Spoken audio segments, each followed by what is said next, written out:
Capítulo 9 de Êxodo. Capítulo 9 de Êxodo, chegamos à quinta praga. Qual é a quinta praga? Peste nos animais. Vamos ler versículo de 1 até 3?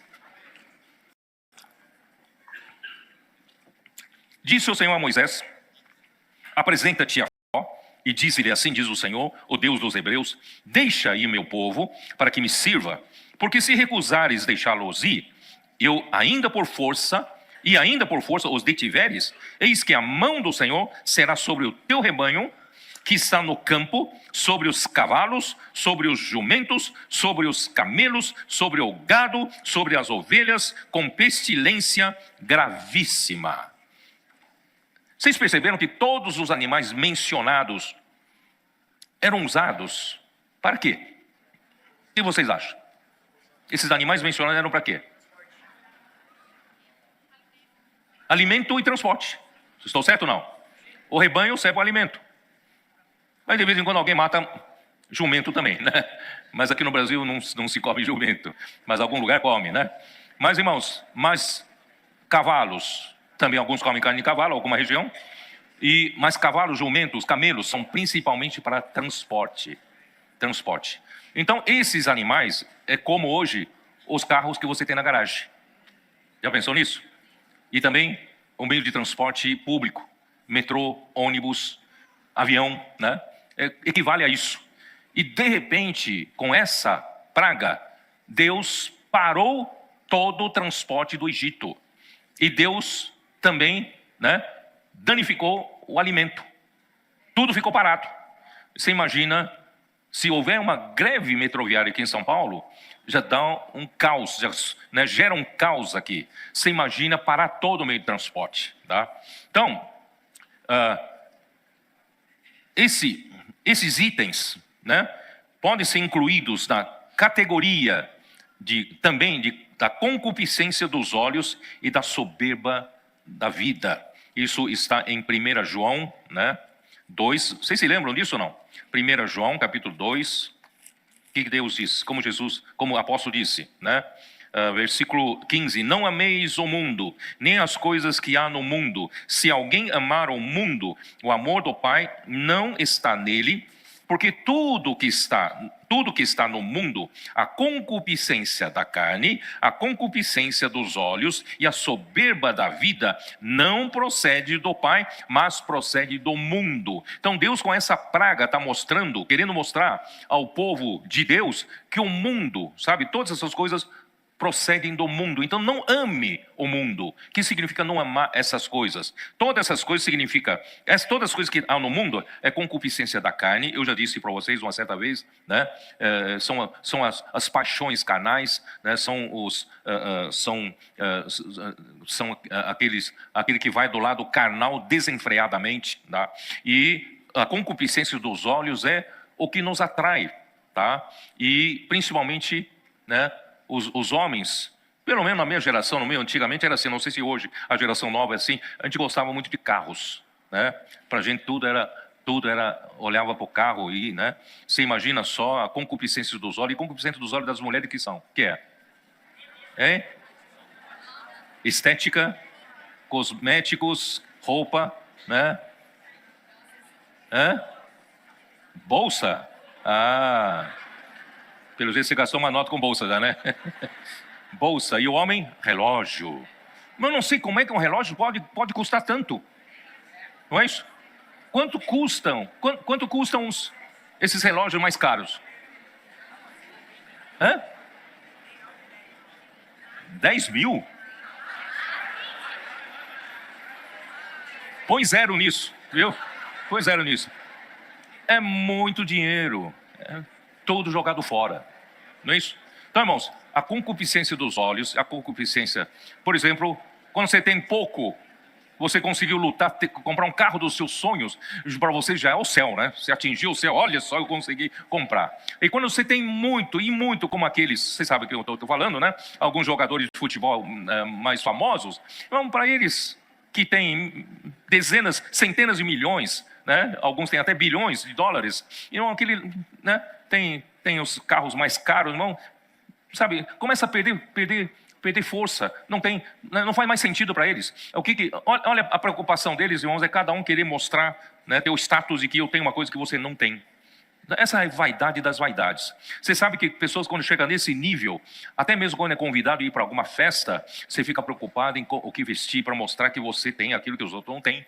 Você usa aquele relógio que poucos conseguem ter. Você entra, vai com um carro todo folheado em ouro, né? E que os outros não têm. Quer dizer, não faz sentido mais essas coisas. E nessa hora o Senhor quer mostrar, irmão, tudo que tem no mundo não procede do Pai, mas procede do mundo para escravizar você, escravizar o homem, seja meio de transporte e seja glutonaria. O brasileiro gosta muito de carne, né? Carne. E os árabes gostam muito de ovelhas, né? Carne de carneiro, aquela perna de carneiro, né? O carré, né? Irmãos, aí vem a glutonaria, come, engorda, né? Amigo, graças a Deus, já não está mais nisso, né? Então, irmãos, é assim. E tudo que há no mundo, irmão, não procede do Pai. Não é que você não precisa disso. Você precisa de meio de transporte. Você precisa do alimento. Mas não faça disso o seu sonho. Irmão, a meta da sua vida. A meta da minha vida, irmãos, é fazer a vontade do Senhor. Então, o Senhor quer mostrar. Por isso, né, até os excessos na alimentação, tais como bebedices e glutonarias, isso está em Gálatas 5:20, que entorpecem o homem, fazendo perder a percepção do julgamento que virá com a vinda do Senhor. Mateus 24, vamos dar uma olhada. Ó Senhor Jesus, Mateus 24. Puxa, parece que ontem, esses dias aí, tendo mais terremoto, não é isso?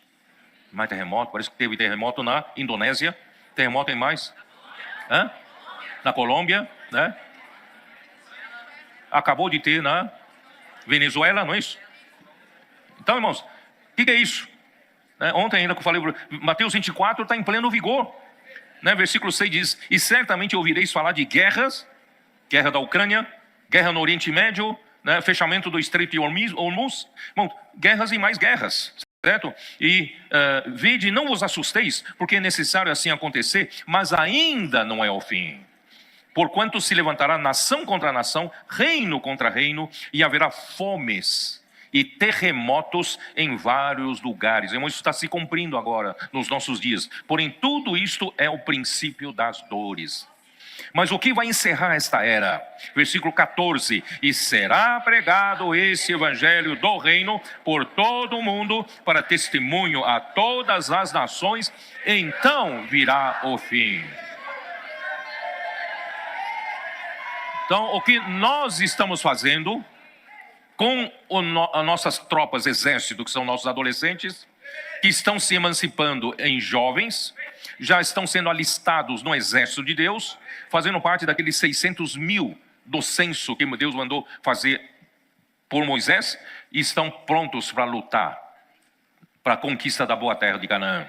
Por isso, irmãos, nós não vivemos para outra coisa. A minha vida não faz sentido para outra coisa. Não é que eu não preciso trabalhar, não é que eu não preciso assumir minha responsabilidade como homem, eu ainda preciso do meio de transporte no mundo, né? Ainda preciso de comida, mas, irmãos, eu não vivo para isso.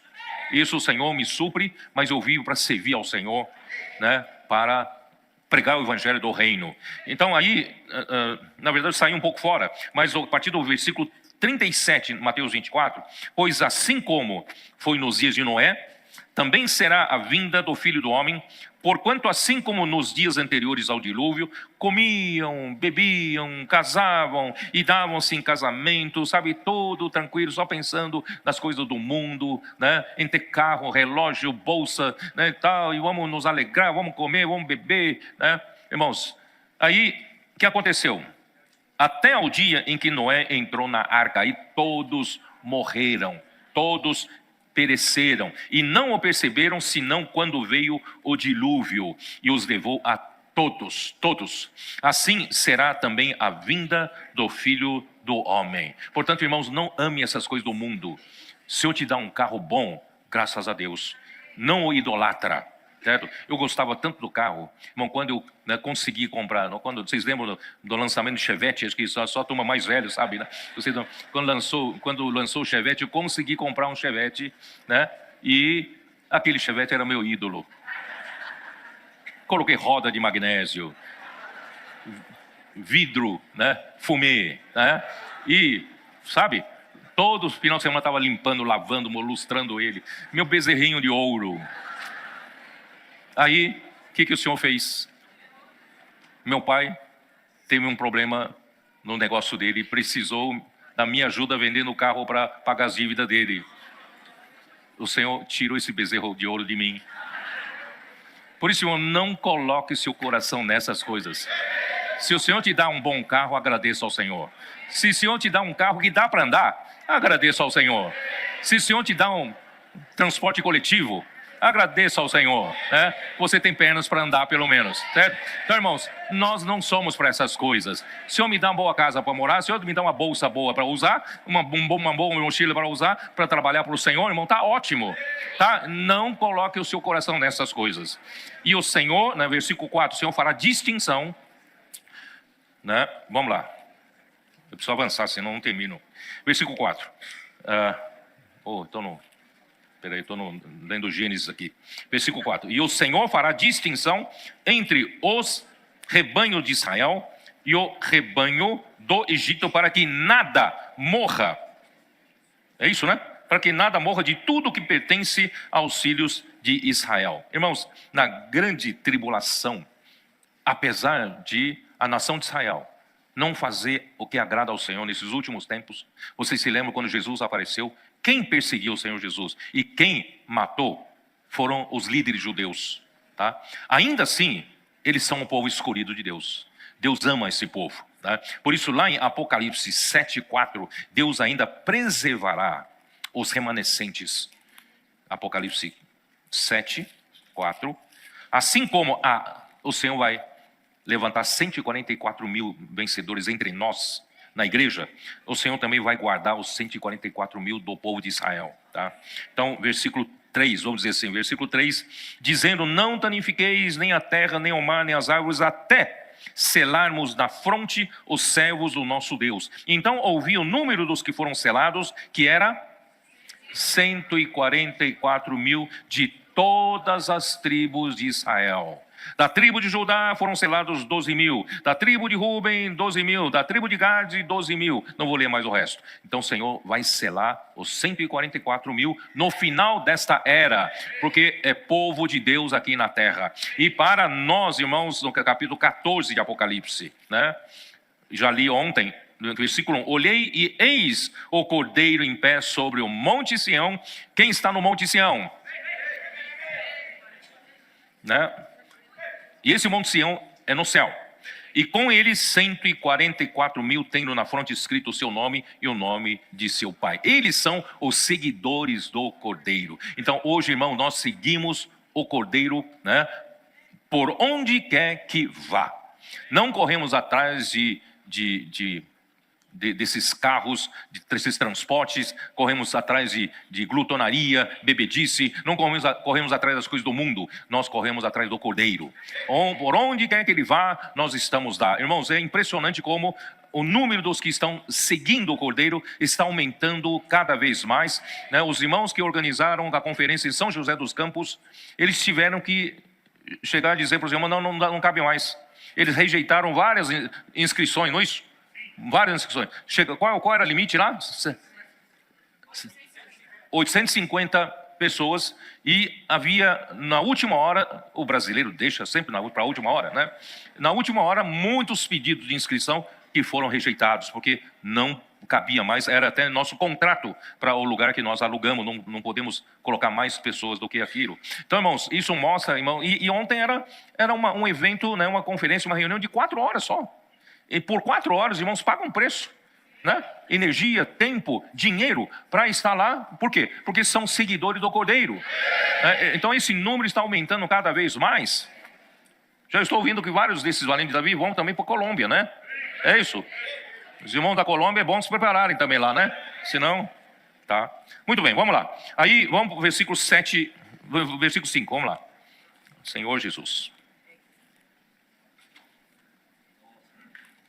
Versículo 5. Senhor Jesus. O Senhor designou certo tempo dizendo, amanhã fará o Senhor isto na terra. Irmãos, é importante designar para deixar claro que quem vai fazer isso é o Senhor. Não é que aconteceu ao acaso. Deus é que determina, vai ser amanhã, tá? E o Senhor o fez no dia seguinte, e todo o rebanho dos egípcios morreu, porém do rebanho dos israelitas não morreu nenhum. Faraó mandou ver, e eis que do rebanho de Israel não morrera nenhum sequer, porém o coração de Faraó se endureceu e não deixou ir o povo. Irmãos, isso já estava previsto, o Senhor já havia predito a Moisés que Faraó, ele iria endurecer o coração de Faraó, somente quando chegasse na morte aos primogênitos, ele já tinha previsto lá no começo, né, que iria deixar o povo sair. Então, de um dia para o outro, irmãos, o Egito ficou sem meio de transportes, sem carne para alimentação. Deve ter causado um grande transtorno na vida dos egípcios, porém o coração de Faraó continuou endurecido. O Senhor fixou o tempo que aconteceria o que falou, e tudo sucedeu conforme a sua palavra. Irmão, isso é muito importante. Tudo sucedeu